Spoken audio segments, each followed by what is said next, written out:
엔 시세 2026년 3월 말에는 1달러 160엔. 구조적으로 엔저가 계속될 수밖에 없다. 다카이치 사나이 정권에 의한 확장적인 재정 정책. 확장 재정이 뭐예요? 돈을 찍는다는 겁니다. 돈을 찍으니까 돈의 가치가 떨어지죠. 구독과 좋아요, 알람 설정 감사합니다.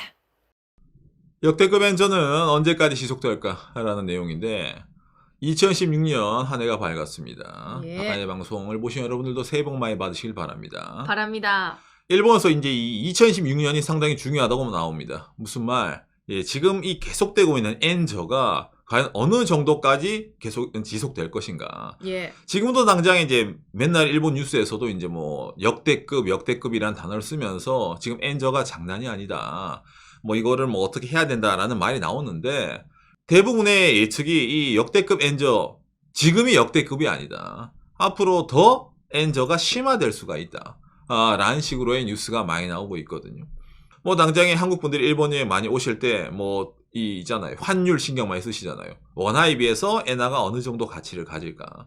라는 것도 많은 분들이 관심을 가지시기 때문에 제가 오늘은 일본 내에 있는 이 엔저, 이 환율에 관한 내용을 좀 준비를 했습니다. 먼저 이걸 보면서 이야기를 해보도록 합시다.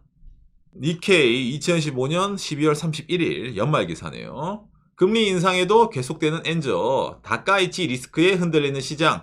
이래가지고 일본이 이제 요 최근에 금리를 인상을 했죠. 아사히가 이제 보도를 한 건데 정책 금리를 이제 0.75%로 30년 만에 이제 높은 수준으로 올린 겁니다. 연말에. 그렇게 올렸지만은 달러 일본엔 그렇게까지 크게 효과가 없죠. 엔저는 뭐 그대로 어차피 유지가 되고 있고 좀 더 심해지고 있다. 라는 식으로 이제 말이 나오고 있는 겁니다. 이것도 이제 니케이 연말 기사네요. 엔 시세 2026년 3월 말에는 1달러 160엔. 구조적으로 엔저가 계속될 수밖에 없다라고 스탠다드 차드 은행 본부장이 이제 예상을 딱 내두는 거예요. 구조적으로. 나오죠. 다카이치 사나이 정권에 의한 확장적인 재정 정책. 확장 재정이 뭐예요? 돈을 찍는다는 겁니다.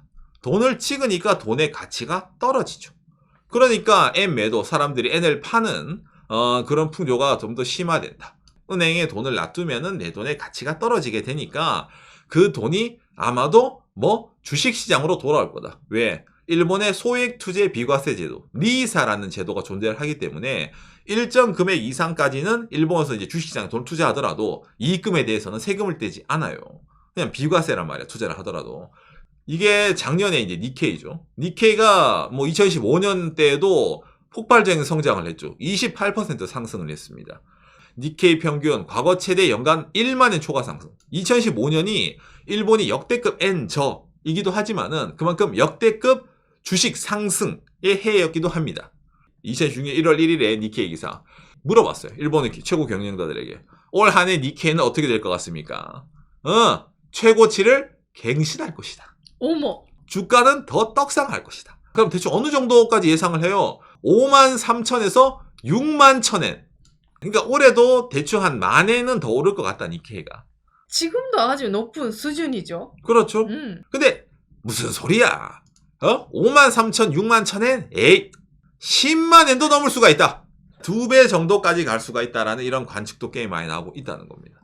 그러다 보니까 이걸 좀 더 알기 쉽게 뭔가 얘기를 한 게 있는데 일본의 주먹밥이 1,000엔이 되고 초임금 100만엔, 신입사원의 그 월급이 100만엔, 니케이가 평균 8만엔이 넘어갈 것 같다. 이게 무슨 말이에요? 일본의 화폐 가치가 바뀐다는 말입니다.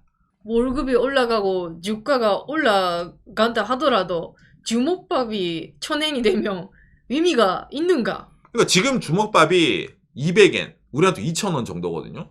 그러니까 주먹밥이 10,000원이 되면은 5배가 오른단 말이잖아. 그러면은 임금이 지금 100만엔은 뭐예요? 예를 들어 한 달 월급 200만 원이 한 달 월급 1,000만 원 오르야 된단 말이에요. 즉 뭐 초절정 엔저죠. 거기에 대해서 이제 대비를 해라 라는 식으로 말이 나오는 거거든요. 그러니까 아까 나온 요거 있잖아. 요거 1달러 160엔 이거는 상당히 어제 보수적으로 잡은 거다. 앞으로 일본의 경제 상황은 1달러 200엔 혹은 그 이상으로 더 엔저가 계속될 수가 있다. 라고 말이 나오는 겁니다. 지금 이미 갖고 있는 엔 가치가 많이 없어진다는 거예요? 그렇죠. 그러니까 흔히 말하는 은행에 돈을 놔두면은 당신은 계속해서 손해를 볼 것이에요. 그러니까 당신의 자산을 증식시킬 수 있으니까 니케 투자를 하란 말이 아니에요. 해지를 하라는 거예요. 리스크 해지. 즉 뭐 은행에 돈을 놔두면은 당신의 돈의 가치가 떨어질 수가 있으니까 그 돈의 가치를 최소한으로 유지를 시키려면은 적어도 뭐 주식 시장에 돈을 넣지 않으면 안 됩니다. 라는 식의 이런 기사들이 일본에서 뭡니까 이제 쏟아진다는 겁니다. 당장이 주식 시장뿐만도 아니죠. 인플레이션이 가속화되고 있다. 아까 물가 상승이 가속화되고 있는 거기 때문에 아파트 가격 25년도 뭐 최고치였습니다. 이 그래프가 이렇게 나오죠. 예, 평균 가격입니다. 당장에 2017년도에 비교해서 평균 가격 자체가 신축 아파트에 뭡니까? 2배 이상 올랐죠. 돈을 은행에 놔두면 안 되니까 주식시장에 돈을 넣든 부동산 시장에 돈을 넣든 이래가지고 자본의 이동이 이루어지는 겁니다. 투자를 하지 않는 사람 입장에서는 어이구 아파트가 가격이 2배가 됐네. 요 몇 년 사이에. 나 집을 못 사. 라고 하는 건데 근데 돈을 이미 갖고 있던 사람 입장에서는 뭐 옛날에 비해서 엔화의 가치가 떨어졌으니까 아파트 가격이 오른다고 하더라도 실질적으로 내 자산이 옛날에 비해서 많이 올랐나라고 해서 그러니까 체감을 못하는 그런 것도 생기는 겁니다. 주식도 마찬가지겠죠. 대신 뭐 이러한 인플레이션 주식이 오르고 물가가 오르고 아파트 가격이 오르면은 누가 손해를 봐요? 서민들. 돈이 없는 사람들. 내 월급이 올라가는 것보다 주변의 물가라든 다른 자산 가치가 올라가는 게 크다 보니까 점점 뭐 이 불규칙화가 심화가 되고 있는 예, 그게 현재 일본의 상황이라는 겁니다. 그거를 좀 뭐 대표적으로 알 수 있는 게 이 엔저라는 거죠. 어쨌든 일본도 섬나라이기 때문에 뭡니까? 기본적으로 기름도 수입하고 먹는 것도 다 수입하잖아요. 웬만한 거는. 그런데 이 수입하는 가격이 오르면 그게 물가 상승에 견인이 되다 보니까 전체적으로 일본 사람들의 생활 물가, 서민 물가에 큰 영향을 주는데 그게 좀 더 심해질 것이다. 라는 예측이 이 뭡니까? 연말, 그 다음에 연초부터 쏟아지고 있는 겁니다.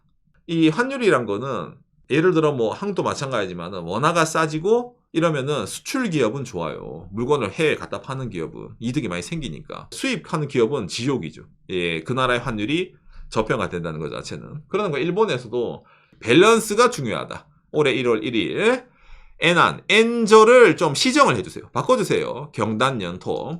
왜? 너무 좀 한쪽으로 좀 너무 이게 치우친 것 같다. 그러니까 여기에 대해서 좀 브레이크를 걸어야 되지 않나. 적어도 130엔 이하 정도까지는 엔화를 좀 이제 올려야 된다. 가치를 올려야 된다. 라는 이런 말도 좀 나오고 있습니다.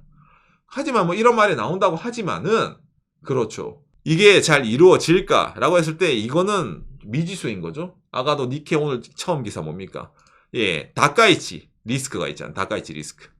다카이치 산하에는 어쨌든 좀 확장 정책을 하는 건데 지금 이 상황에서의 확장 정책이 정말 맞냐? 하지만 지금 이 일본의 이 경제 상황에서 돈을 찍는 것이 맞냐? 라는 좀 의문에 섞인 거 있잖아요. 그런 말이 나올 수밖에 없는 상황인 거예요.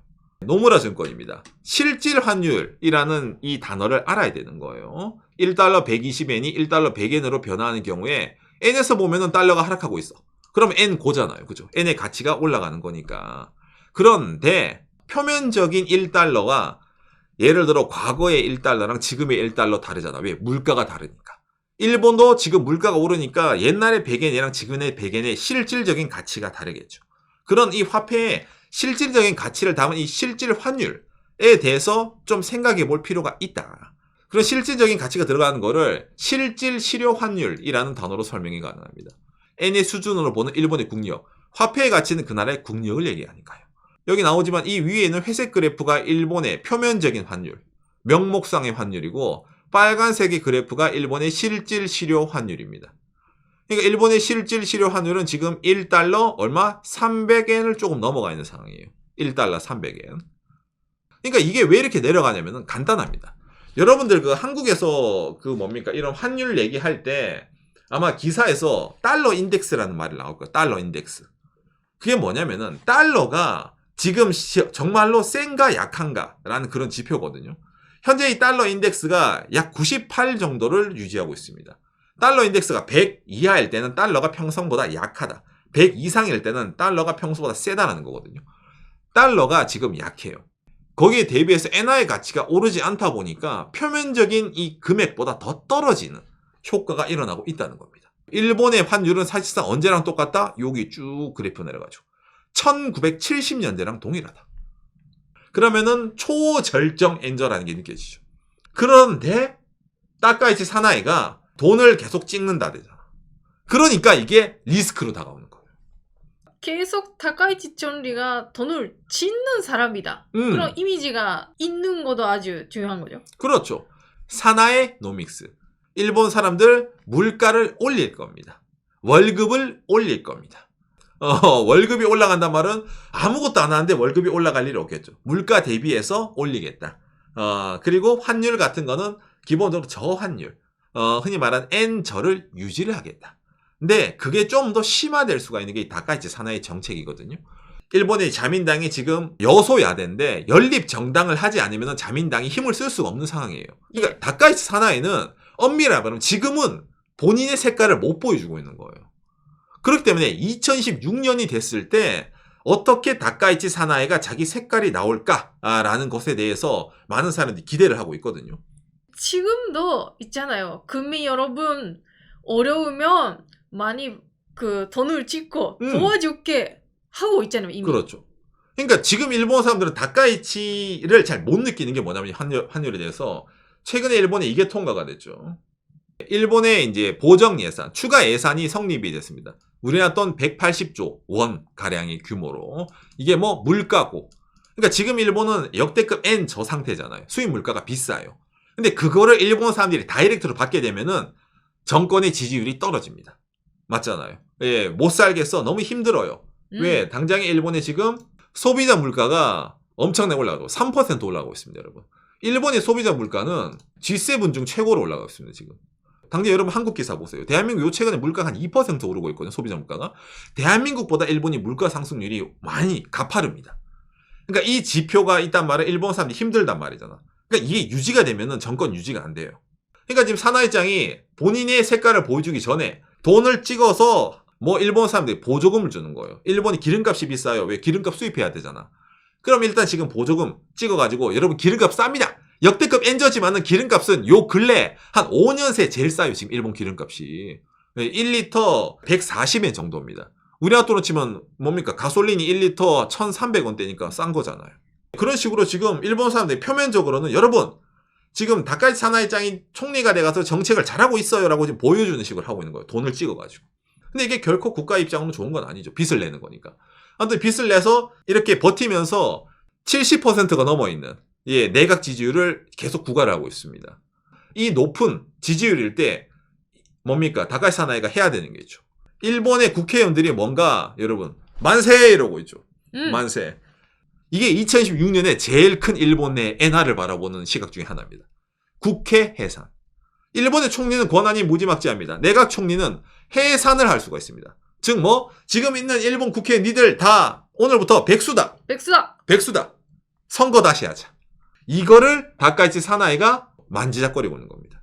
당장에 올해 1월 1일 제일 첫 번째 나온 기사가 이겁니다. 타카이치 사나이 총리 국회 해산을 생각하고 있다. 봄, 여름, 가을, 겨울. 이 중에서 어느 때 할까? 국회 해산을. 이거 타카이치 사나이 짱이 해산해서 예를 들어 승리를 해. 압도적으로. 일본 사람들이 또 타카이치 사나이를 밀어줘. 해산 총선거 하면은 평균 주가 65,000엔 쌉 가능. 주가 올라간다고? 주가 올라간다고. 경기 상관없이 기업, 일본 기업이 뭐 역대급 흑자예요. 일본이 수출이 엄청 잘 돼요. 일본이 뭐 AI 혁명을 이뤘어요도 아닌데 주가가 올라가잖아. 이건 뭐 화폐 가치가 그냥 떨어진다는 겁니다. 역대급 엔저 약 1달러 200엔까지도 갈 수가 있다. 라는 신호를 준단 말이에요, 이게. 근데 일본 내에도 여러 경제 전문가분들이 있으셔서 이 엔저 나쁜 거 아니다. 이거보다 심해져도 아무 상관이 없다. 그렇게 하는 사람도 실제로 있어요. 있습니다. 뭐든지 보는 시각에 따라 다른 거예요. 투자자들이 입장에서는 나오잖아요. 야, 이거 총리가 올해 해산시키고 다시 재선거하면은 역대급 엔저 더 심화시키고 주가도 떡상시켜줘. 그럼 당연히 부동산도 올라가겠죠. 이미 갖고 있는 사람들은 기분이 좋아요. 너무 정책을 잘해. 너무 유능한 총리야. 내 재산을 올려준다니까. 그리고 또 뭐겠어요. 일본도 뭐 뉴 노멀 시대다. 물가가 올라가지 않던 콜라 가격이 20년 전 동일하던 그 시대는 지났다. 일본의 100엔샵 이제 그거 없어진다. 300엔샵이다. 다이소 뭐 유니클로도 가격이 더 올라간다. 유니클로 티셔츠 한 장에 1,000엔 이제 한 3,000엔 4,000엔 시대다. N으로 따졌을 때. 그런 식으로 일본 사람들 뭐예요? 돈의 가치가 바뀌는 거를 인지하세요. 라는 식의 뉴스도 많이 쏟아집니다. 그러니까 아까 그 대표적인 게 요거예요. 주먹밥 1000엔. 이제 이게 비싸요? 비싼 게 아니야. 왜? 네가 월급을 1000만 원 받으면 되잖아. 월급 1000만 원 받고 주먹밥이 하나 10,000원이야. 그러면 나쁘지 않잖아요. 그렇게 생각을 하란 말이에요. 돈의 가치가 떨어지지만은 주가 부동산이 오르니까 자산을 옮기란 말이야. 은행에 저축하지 말란 말이야. 장롱에 현찰 박아두지 말란 말이에요. 일본 할아버지 할머니들. 근데 서민 입장으로는 월급이 100만 엔, 1000만 원이 되고 근데 주먹밥은 100엔, 200엔이다. 그게 행복이잖아요. 근데 그런 일은 없어요. 말했잖아. 일본 경제는 그대로입니다. 경제는 그대로인데 통화정책을 딸깍딸깍 하는 거기 때문에 임금 상승이 있으면 필연적으로 물가 상승이 있는 거예요. 이유 없는 상승은 없습니다. 그죠? 공짜 점심은 없는 것처럼.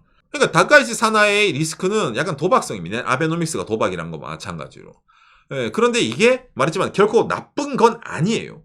서민에겐 나쁠 순 있지만은 기업가, 자본가들에게는 천사와도 같은 총리이기 때문에 이런 일이 있다는 것 자체가 누구에게는 좋은 겁니다.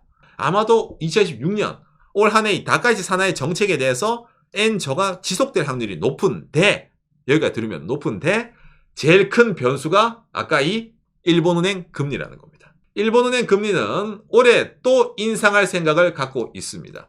일본은행 금리 인상이 앞으로 1, 2회 정도 더 있을 것이다. 그러면 어느 정도까지 금리가 올라갈 것 같아요? 라고 했을 때 현재 0.75%인 금리가 1.25에서 1.75%까지 올라갈 수가 있다.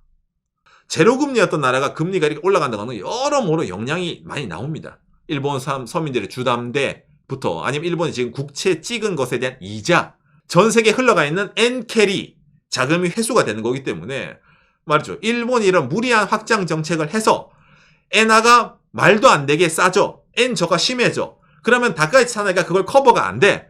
야, 그럼 정책적으로 야 금리 올려. 엔화 좀 잡자. 금리를 올려. N캐리 자금이 회수가 돼. 전 세계적으로 공황이 옵니다. 그것도 있을 수가 있다는 거예요. 언제? 2016년에. 일본이 여러분 약해졌다지만은 그래도 뭐예요? 나름 G7에 들어가 있고 세계에 손꼽는 금융 선진국 중에 하나입니다. 일본이 여러분 감기 걸리면은 주변에 있는 개발도상국부터 예를 들어 대한민국은 몸살 납니다. 난리가 나요. 예, 정책에 따라서. 그렇기 때문에 이런 거 들으면서 아니 뭐 엔화가 싸지면은 일본 여행 가면은 이거 좀 좋겠네? 라는 얘기가 오늘 아닙니다. 일본 다카이치 사나이가 어떤 정책을 취임을 한에 따라 가지고 일본의 금리부터 바뀔 수가 있기 때문에 그러면은 당연히 원화도 영향을 주고 대한민국 경제도 영향을 갈 수가 있는 그런 선택을 이 다카이치 사나이는 어떻게 할 것인가? 이 역대급 엔저 언제까지 지속될까? 아마도 이 다카이치 사나이의 마음대로 하면은 계속해서 역대급 엔저가 지속될 것 같은데 이게 그냥 일본의 경제 상황으로 끝나는 게 아니라 다른 나라, 특히 대한민국에도 영향을 줄 수 있는 상황이 벌어질 수도 있다는 거겠네요. 오늘 내용이 여러분들 참고가 됐으면 좋겠네요. 감사합니다. 요시. 선진국이 돈을 찍는 행위는 그 나라보다 못 사는 나라의 돈을 뺏어가는 행위입니다. 그렇기 때문에 지금 당장에 미국이나 일본이나 돈 찍는 자체가 한국뿐만 아니라 다른 나라에도 악영향을 주는 거예요. 무슨 말? 아까도 나오죠. 왜 일본에서 저런 환율, 적정 환율이 예를 들어 130엔 이런 말이 왜 나올까라고 했을 때 저건 나름 양심 있는 기업인들입니다. 여러분 생각을 해보세요. 그 나라의 화폐의 가치는 국력의 가치입니다. 근데 미국이라든지 일본이라든지 이런 나라들이 일부러 돈을 찍어서 자기네 나라 화폐의 가치를 떨어뜨려요. 왜? 수출 안 된다고. 생각을 해봐. 선진국이 제조업하다가 예를 들면 IT라든지 그런 변화하잖아요. 금융이라든지. 왜 변화합니까? 그거는 다른 개발도상국, 후진국에게 물려줘야 돼요. 기존에 있는 아시아의 공장이 일본에서 한국, 지금 중국으로 가고 인도로 가고 이런 말 하잖아요. 그런 식으로 물려줘야지 다른 나라들도 성장이 가능하거든요. 안 그러면 아프리카는 평생도록 성장을 못하겠죠. 자기 차례가 안 오니까. 말해서 일본도 우리도 제조업이 있어. 미국도 우리도 제조업이 있어. 이런 말 하니까 다른 나라들이 물건을 못 만들잖아요. 경제 성장을 못한단 말이에요. 화폐를 낮춤으로 인해 가지고. 이런 거 자체가 선진국이 이기주의가 극한으로 들어가 있는 겁니다. 예, 이걸 미국이 패권국으로 엄청나게 극한으로 하고 있는 거 돈을 찍어가지고 있잖아요. 일본도 그걸 하겠다는 건데 이게 결과적으로 결코 좋은 일은 아니죠. 예, 시스템상 용인되는 일도 아니고. 예, 그런 데서 일본은 이번에도 확장 정책을 다카시 사나이가 하겠다는 거. 그리고 일본 내에서 제조업을 부강시키겠다. 이런 정책도 일본도 하고 있는데, 과연 이게 잘 될지. 정말로 혁신적으로 잘 되면은, 어느 정도 뭐 경제가 성장할 수 있을, 뭡니까? 보탬이 되는데, 그게 아니면은 단순하게 빚만 찍고 금리만 올리는데 서민생활만 힘들어지는. 예, 그런 상황이 일본에서 벌어질 수 있기 때문에 일본에서 그걸 뭐 다카이치 리스크라는 식으로도 얘기를 하고 있다는 거겠네요. 2026년 올해 아주 많이 일본 경제 주목해야 되네요. 그렇죠. 주목을 좀 해야 되지 않을까라고 생각이 됩니다.